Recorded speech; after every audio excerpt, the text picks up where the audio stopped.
Our friends, it's Joel and Luke here with the band For King and Country, sending a greeting to you. And once again, we are on with Mario for an Ask Anything chat. Our new song is titled Together. Yeah, so cheers, Mario. Thanks for having us on, and cheers to iHeart Radio. All right. Here we go. Here it goes. Question number one. Yeah. Jan from Miami. Yep. What is your, Luke, favorite lyric from Together? Favorite lyric from Together? You know, one of the lyrics I love from the inception was, if we fall, we will fall together, but when we rise. Because at the end of the day, in life, we're going to have some moments where we stumble. We're going to have some moments where we fall down, but we will rise and we're going to do it together. So I've always felt like that's a pretty powerful lyric. Yeah. And Joel. Yeah. Question from Zara, great name. Joel. What's Charleston, South Carolina. Here's the question to me. Yeah. When was the last time you had an awkward run-in with someone who thought you were in a different band? P.S. I love you guys. We love you too. Here's the thing. Not often do people think we're in a different band as much as because we are a band, they just don't know which band we are. Yeah. Or because there's two of us, they may know one name and they get the names confused. They mostly know my name, but a lot of times, you know, they hear a song on the radio and and all of a sudden they didn't think they knew us, and then sometimes they'll come to a show and they'll hear the song, but wait, that band sings that song. It's like, how did you? Yeah, how did you get here? Yeah. All right, Luke, Small Bone. Yep. Ronnie. G'day, Roddy. Ronnie. G'day, Ronnie. Yep, from South Albans. Okay, I'm sure you said that wrong, but okay. Albans. Albans. What gave you the idea to do a remix with Tori Kelly and Kirk Franklin? Well, during the quarantine days, and actually right before quarantine kind of took place, we were actually in Canada doing 2 shows right as they were about to shut the border. And we were in Toronto realizing that we were going to be going back to the States. And walked off stage, and we'd been playing this song called Together for a while. And I said to Joe, I think this song is really for these times. I think it's for right now. And we went home, and we had just seen Kirk Franklin at the Grammys, and he said, hey, put me on the collab list. And so we called him up and said, hey, man, what do you think about we were actually on the way to a music cruise when we called him. What do you think about being a part of this song? And he was like, I'd love to. And then as the song kind of progressed, we realized that we were missing a strong female vocalist. And Joel and Mariah become good friends with Tori and her husband, and you know, friends can't turn down friends. So we asked her, and she's now on the song. Recorded in her home studio during quarantine, sent it over, and it was... We were actually I cried. We were never all together. Never. We were never all together for Together. Yeah. Holly from Cincinnati.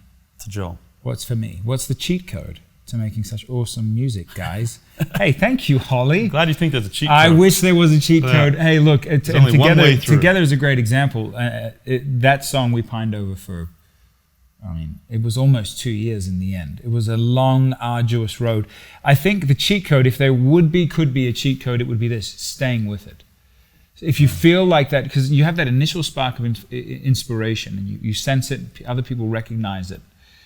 Stay with that, because what can happen if you don't stay with it is you're just chronically starting new things and you're not finishing anything, and it's really important to finish. So I would say that's our cheat code. Holly.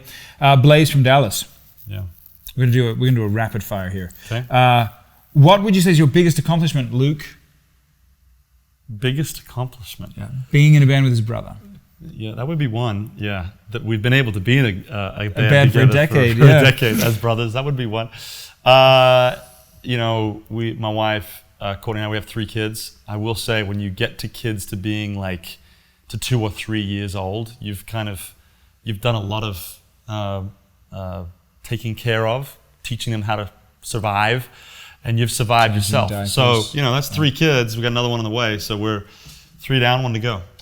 Luis from Buffalo, New York is asking me a question. He said, what TV shows did you watch when you were a kid that you still watch today? The Jetsons. You watch the Jetsons? Not still today. No. But you still watch today. Oh. Does Batman count? Because I watched Batman. There's so many iterations of Batman. But that's the thing. Yeah. Does it actually count? Probably doesn't count. No. Transformers. I don't watch Transformers anymore. Little House on the Prairie. You probably love that. No, actually, I have to say, Louise from Buffalo, New York, there are no shows that we still watch when we were kids, except for Batman. Maybe Bugs Bunny cartoon. or something that you still see occasionally. No, don't watch it. Yeah. Well. Jordan from Tucson. Yeah. Have you ever bought anything you shouldn't have, but you just did because? And what was it? I mean, I think we've all bought things. Luke is if I could say this, he's funny because he's a very thoughtful guy, but he's an impulse buyer. He's like my dad. You walk in like lawnmowers, you're like, yep, we'll take it, let's go. Once I've made my decision, I think it's a good deal, let's rock. You know what? I'll say this, I don't know what the bad ones have been, but when you proposed to your wife, because you hadn't dated for very long. About 8 days, yeah.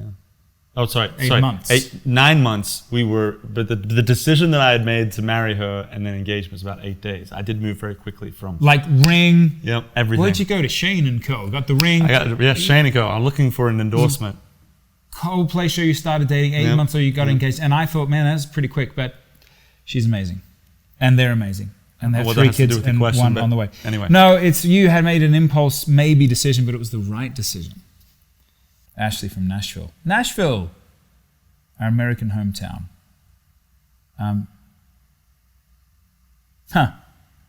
Have you ever said no to songs that became hits?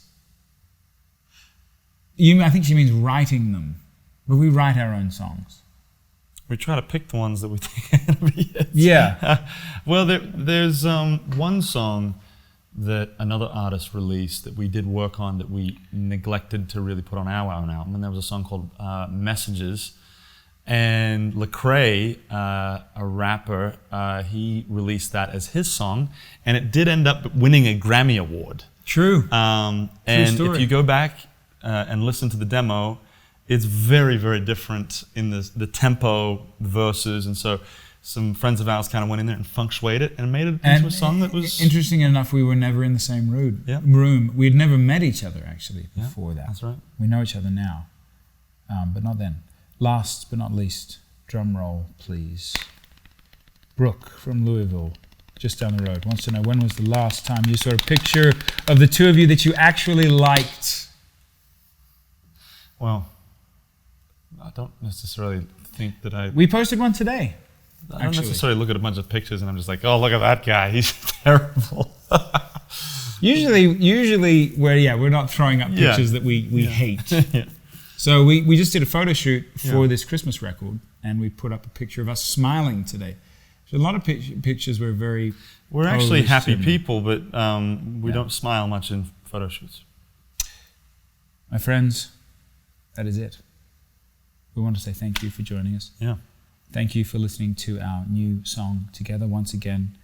Thanks to Mario Lopez for your invitation. We loved meeting him a year or two ago. And to iHeart Radio, we're grateful. Stay safe and healthy, and until next time, good night.